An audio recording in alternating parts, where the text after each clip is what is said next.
জয়গুরু ইষ্টপ্রাণ দাদা ও মায়েরা, আজ ইষ্ট প্রসঙ্গে পরম পূজ্যপাদ শ্রী শ্রী আচার্যদেবের দেওয়া এক মাকে সমস্যার সমাধান জেনে নেব।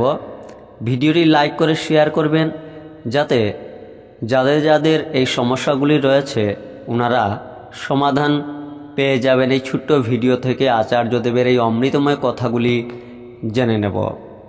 কত বৈচিত্র্যের সমারোহ আচার্যদেবের সান্নিধ্যে। এক মা তার স্বামীর ব্যবহারে বিরক্তসূচক অভিযোগ জানালেন আচার্যদেবকে।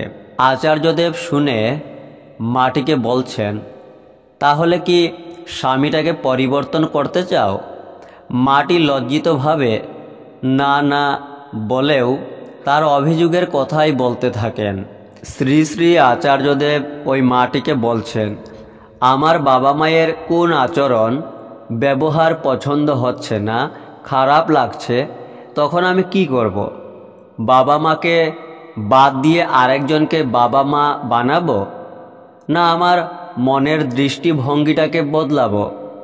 এটা আমার বর, তার ভালো মন্দ সব কিছু নিয়ে সে আমার। তার কোন আচরণ পছন্দ হচ্ছে না সেগুলো এড়িয়ে যাব। কলে হাত ধুতে গিয়ে অযথা কল খুলে জল নষ্ট করছে, করুক গা, এড়িয়ে গেলাম।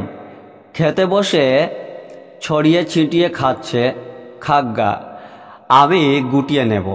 এইরকম ছোটোখাটো বিষয় এড়িয়ে যেতে হয়, তাহলে আমার মনের শান্তি অক্ষুণ্ণ থাকবে। কি দরকার যখন তখন ঝামেলা পাকানোর? তথ্যগুলি গত মাসের আলোচনা পত্রিকায় প্রকাশিত। লেখক সুভাষ মুসিব। জয়গুরু।